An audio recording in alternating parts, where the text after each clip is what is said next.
And now we'll do this EEG to music. So this tool was developed quite a while back. Is that volume okay? It's a bit weird, isn't it? Let's check the volume for a sec. Yeah, so if there's a human asking a question about it, I'm happy to explain that tool, in my own words. I spent quite a lot of time on it. But yeah, let the, notebook allow to talk about it real quick, 11 minutes. And then we will go from there. We all sort of know our brains use electricity, but what if you could go beyond just seeing brainwaves? What if you could actually, hear them? That's a fascinating idea, and it's exactly what we're exploring today. Oh, okay. Yeah, this deep dive is all about a really innovative application called EEG to music. EEG to music, right? Exactly. It takes that complex electroencephalogram data, EEG for short, and transforms it not just into visuals, but crucially, into sounds, into music. So like a shortcut to understanding what's going on in there. You could think of it that way, yeah. A unique way to grasp the intricate dance of neural activity. Okay, so our mission today is basically to unpack how this tool works. Precisely. How it works, its key features, and what it can really tell us about EEG recordings, but using sound as a primary lens. And we're drawing all this from the source material specifically about this application. That's right. Everything comes from the documentation and description of the EEG to music tool itself. Great. So let's get right to the core idea then. Okay. At its heart, this tool takes raw EEG data, that electrical activity, and makes it something you can see and hear. Yeah, that's the fundamental concept. And this audible part, the hearing aspect, that feels really new, doesn't it? It adds a whole different way to explore brain activity. It absolutely does. And how it does that is pretty clever. The tool processes 16 channels of EEG data simultaneously. 16 channels. And to make sense of it all, it shows the data in two main ways: the time domain and the frequency domain. Time and frequency. Can you break that down a bit? Sure.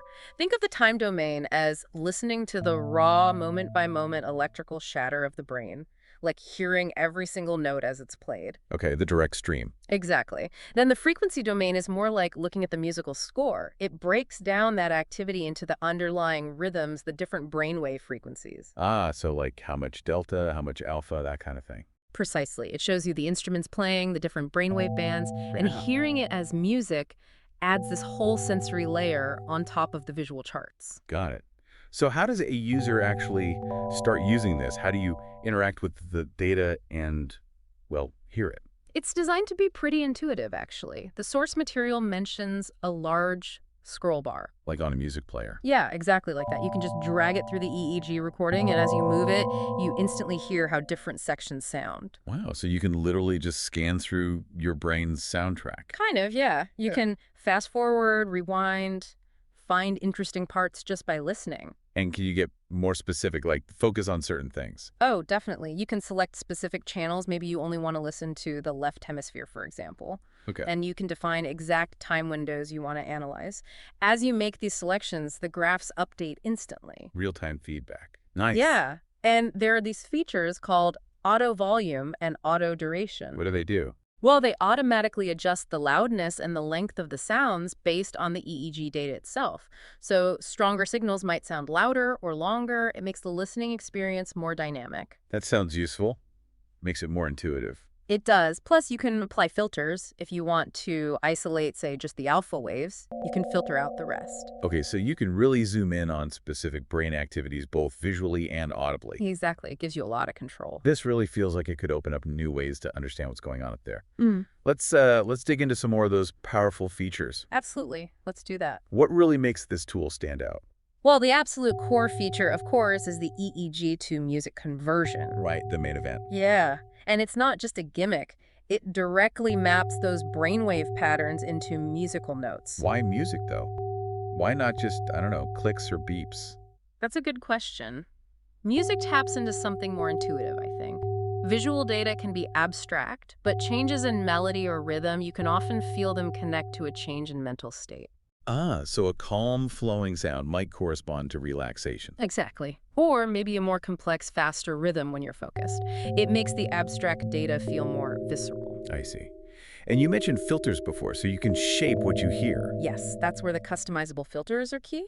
You can apply things like Wavelet Denoise to clean up the signal, or bandpass filters. Bandpass, that lets you isolate frequency ranges. Precisely. So you can choose to only listen to the theta waves, for instance, which are often linked to creativity or drowsiness. It's like having an equalizer for your brain's signals. That's a great analogy, actually. It lets you tune into specific instruments in the brain's orchestra.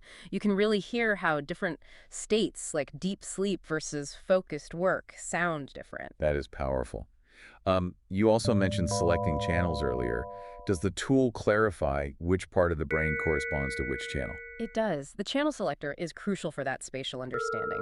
There are 16 channels available, and the source specifies that channels 0 through 7 are generally from the left hemisphere EEG, while channels 8 to 15 are from the right hemisphere. Ah, so you can compare left versus right brain activity audibly, maybe listen for differences during different tasks. Exactly.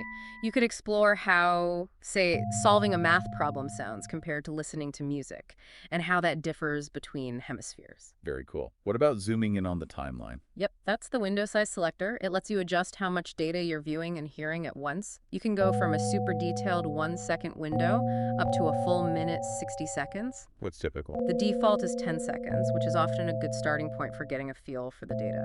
Okay. And I saw notes about detrend and filter order. What are those? Right. Detrend is usually on by default. It removes slow drifts, the DC component, using a wavelet method. Basically, it keeps the baseline stable so the signals don't drift off the chart, makes visualization cleaner. Got it. And filter order. That lets you adjust how sharp the bandpass filters are. You can choose from 1 to 4, with 2 being the default. A higher order means a steeper cutoff between frequencies. So fine-tuning the filtering. Exactly. Then there's also a whole spectrum toggle. What does that do? If you turn that on, it overlays the spectrum of the unfiltered signal, but specifically highlights the very low frequencies, below 0.5 hertz, and the higher ones above 30 hertz, alongside the standard filtered bands. Giving you a broader frequency picture if you need it. Precisely. And finally, a frequency scale selector lets you switch the frequency axis on the spectrum chart between linear and log scales. Log scale can be useful for seeing details across wide frequency ranges, right? Yes, it helps visualize lower frequency power more clearly, which is often quite high in EEG data. Okay, that's a lot of control. So with all these features, what are the main things you actually see on the screen, the outputs? Good question. You primarily get 2 key charts. First, the raw signal chart. That's in the time domain. So the raw electrical ups and downs. Yep. Unfiltered, just as recorded, shows you the immediate fluctuations over time. Okay.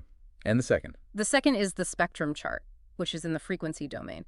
This is where you see the breakdown of the filtered signals into those standard brainwave bands. The delta, theta, alpha, beta. Exactly. Delta, typically 0.5 to 4 hertz, associated with deep sleep. Mm-hmm.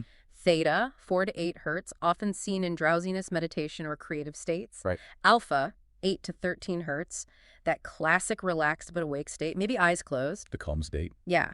And beta, 13 to 30 hertz, which is prominent during active thinking, focus, alertness, problem solving. So you can visually see which bands are most active and then hear the corresponding music. That's the idea. You see the spectral power in each band, and you hear how that translates musically. And remember, if whole spectrum is on, you also get visual info on those frequencies outside the standard bands. Okay, this is really where it clicks, isn't it? Mm-hmm. Connecting the visuals, the sounds, and what they actually signify about brain states. Absolutely. The real power, the profound understanding this tool offers, comes from making that abstract EEG data so immediate and, well, sensory through sound. It moves beyond just graphs. Yeah.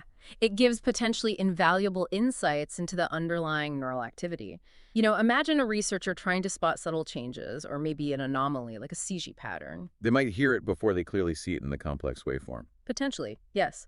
Or the sound signature might be very distinct and instantly recognizable once they learn it. It adds another layer to pattern recognition. And who is this tool really for? Is it just for researchers? Well, certainly researchers and students in neuroscience could find it incredibly useful, but the source suggests a broader audience too. Yeah, cool. Anyone who's just curious about their own mind, honestly. It makes exploring this data much more accessible than traditional analysis software. That's a great point. And it uses real data. Yes. The source mentions it utilizes intracranial EEG data from a project called NeuroVista. And that data is actually publicly available on eeg.org. So people could potentially download data and use this tool to explore it themselves. That seems to be the implication, yes. It opens up exploration. And is the tool still being developed? Are there future plans? Oh, yes. The source outlines several future directions. They want to clarify how auto volume works and add a visual indicator for it. So you can see the volume changing in real time. Exactly. They're also exploring mapping rhythms more directly to EE bands, potentially converting the data output to JSON format for easier use elsewhere, Makes sense. improving the scroll bar's granularity for finer control, and maybe adding a channel summary overlay for quick reference. So it's definitely an evolving project. Absolutely. It shows they're actively thinking about how to make it even better, clearer, and more insightful. Okay, so let's wrap this up. What's the big picture here? What does this all mean for, for us, for the listener? Well, I think this deep dive shows how something as abstract as brainwaves can be made tangible, almost artistic through sound and interactive visuals. It opens up new ways to explore and understand. It takes it out of the purely technical realm. Precisely. It democratizes it a bit, perhaps. And the idea of converting our own thoughts, our experiences as reflected in brain activity into music, that's pretty profound. It really is. It raises some big questions, doesn't it? If our minds have a unique soundtrack, what could really listening to it tell us about consciousness? Could we learn to interpret our own mental melodies? Maybe even learn to influence them, compose our mental states. It's speculative, of course, but intriguing. Yeah. And consider this. Maybe these sound representations aren't just for analysis. Could they become a new form of self-expression? Or art. Imagine generative art based on real-time brain activity soundscapes. Or even a way to understand neurodiversity differently through the different music people's brains make. That's a fascinating thought. What hidden rhythms, what unique melodies might your own brain be playing right now? Makes you wonder, doesn't it? It's a whole new way to think about listening to yourself. Okay, so there is a human in the loop, just in case you were wondering. It's not just robots. Well, it's mainly robots, but there is a human expert as well. If you have any questions, go for it. You can have a robot telling you that as well. Everything we do is available freely on BioniChaos.com. Please consider supporting me on Patreon, and don't forget to click like, subscribe, and comment.